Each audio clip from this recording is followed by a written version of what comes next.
Hi everyone, my name is Ross the Alcheminiaturist, and today I'm going to be making use of all of those bits behind me to participate in Fueled Chaos and Carl R. Johnson's Every Model is a Necromunda Model competition and just fun over on Instagram.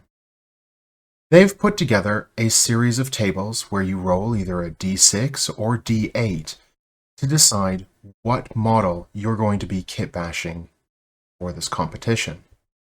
So without further ado, we're going to get into deciding exactly the model I'm going to be making. For the Every Model is a Necromunda Model challenge, we have 5 categories: gang, theme, weaponry, twist, and go extra. For the first category, gang, we will take my trusty d6 and roll. We got Xenos. For the next, for theme, we need to use the D8. We got Neo-Noir. Oh, that'll be interesting. Weaponry, another D8. Or you call that a knife. I know my writing is terrible.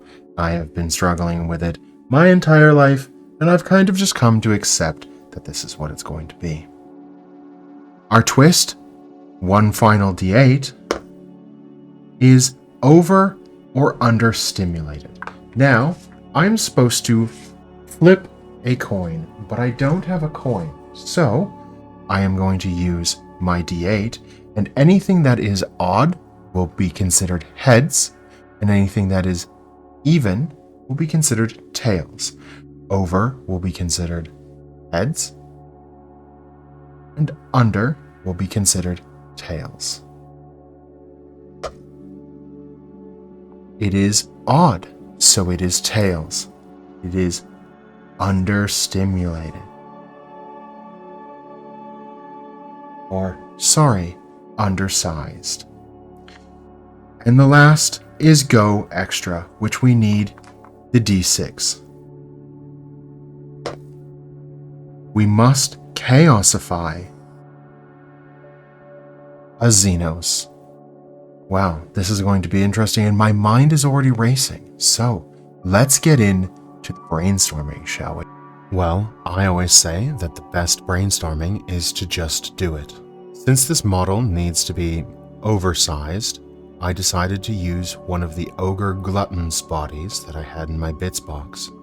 I also grabbed an Ogre sword, some metal plate parts that are from some random Space Marine kit that somehow made its way into my Ogre's box, a weird vent turbine part, and his little booty soul bottom things. I then took out my chaos parts to make sure that I could chaosify him. The easiest, in my mind, would be to get some or a lot of spikes and put them on him. I found some other mechanical parts that I figured would look/go well with this build, so I grabbed them as well. Time for the Xenos part. Well, part 1. As you already know, I love Skaven. Heck, I have a couple videos on doing things with Skaven. One of those videos took me nearly 100 hours of work time to complete, from the time I hit start recording to the final time I clicked render on the video file. So I took a head and a couple rat ogre arms and got on to Xenos Part 2. Xenos Part 2 was a little easier. Basically, it was grab everything weird and cool from the Tyranids box and toss it onto the pile to sort out later.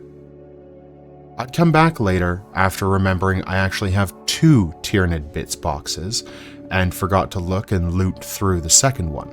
I'll save you a little time and say I grabbed a Neuraloid, its backplate, and 4 Venomthrope tentacles as well. I also threw on Deadeye Lund from the Warhammer Underworld's warband Thundrix Profiteers, as I wanted his backpack and potentially his gun. With all the parts sorted, it was time to grab my tools and get to work.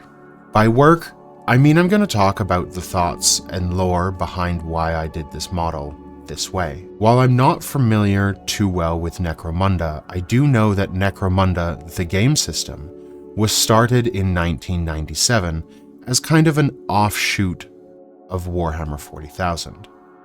Necromunda the game is set in the Hive world of Necromunda, in the Hive cities, with gangs vying for control over certain sectors of said Hive city. In 2017, it was relaunched as Necromunda Under Hive. New name, same great game. In Necromunda, you control a gang instead of an army, and battles are more skirmish-like instead of pitched armies, utilizing more of a three-dimensional game table build, with buildings having connected walkways, multiple levels, and even bridges to be used to gain better advantages, as well as certain disadvantages, such as falling off, against your opponents. It also has this really cool rule set where each individual ganger keeps track of all of their stats, weapons, and even injuries sustained during the campaign on a personal card. Each ganger has a card that is filled out and then modified as the campaign progresses. I personally think that this is a fantastic way of keeping track of everything in a nice, easy to read and use, and concise manner, and I kind of wish that Age of Sigmar and 40k use those as well for a campaign in some sort of future. Currently, the playable gangs within the setting of Necromunda include House Cawdor, House Daluk, House Escher, House Goliath, House Orlok, House Van Saar, the Corpse Grinder Cult, the Ash Waste Nomads, the Palanite Enforcers, Spire Hunting Parties, the Ironhead Squat Prospectors, Orcs, Chaos, Gene Stealer Cults, and the Malstrain, which are new and an offshoot of the Tyrannid Gene Stealer curse. Each of these gangs have their own unique weapons, skills, and even drawbacks to make their playstyles distinct from each other and add different twists to the game.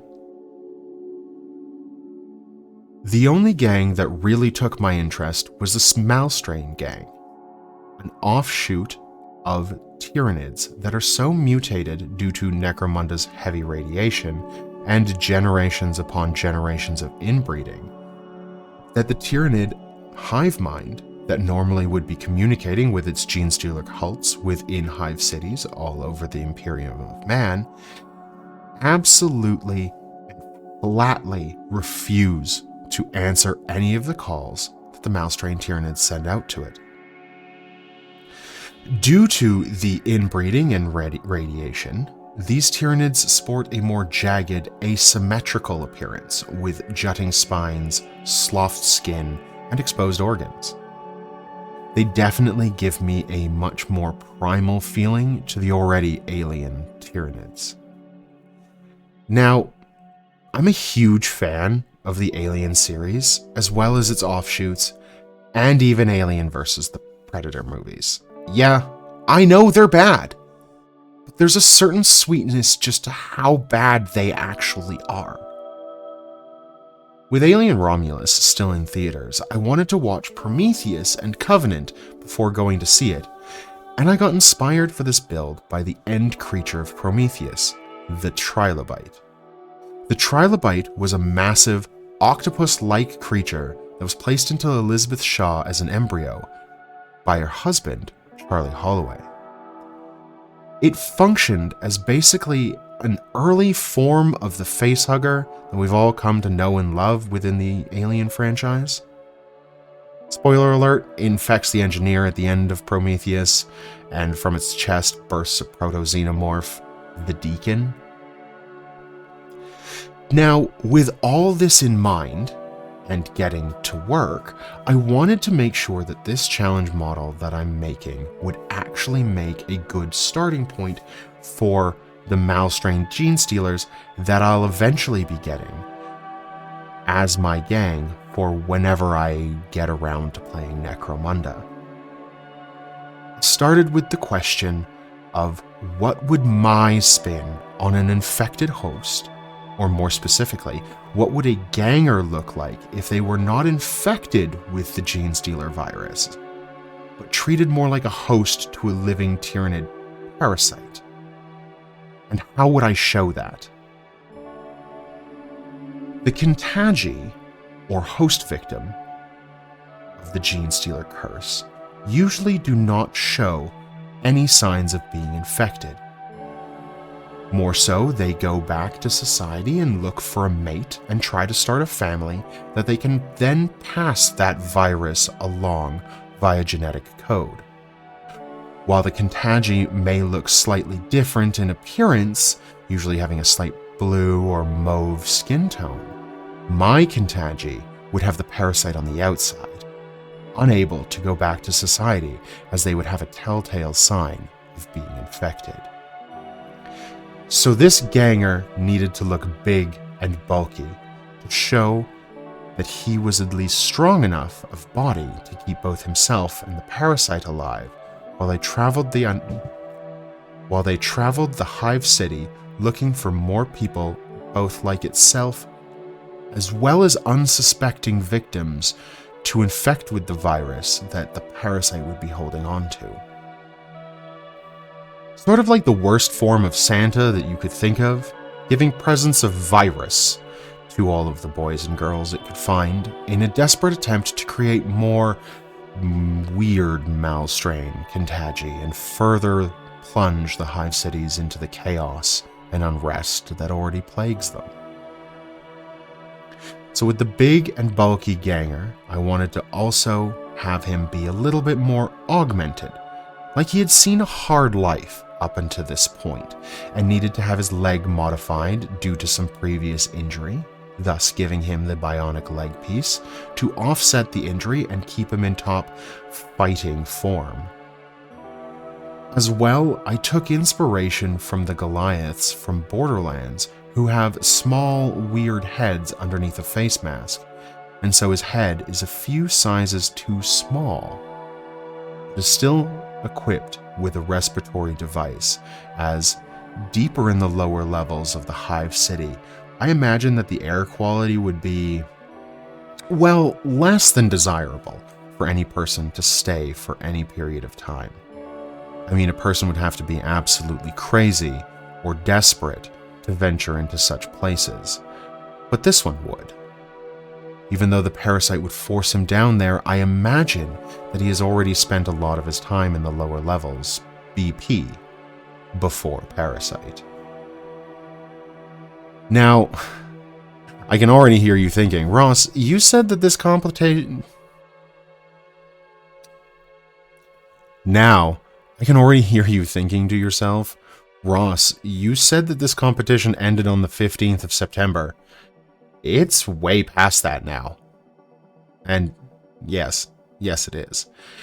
The truth is, right at the end of the competition, and this video being about 70% done and ready to be published, I got very sick.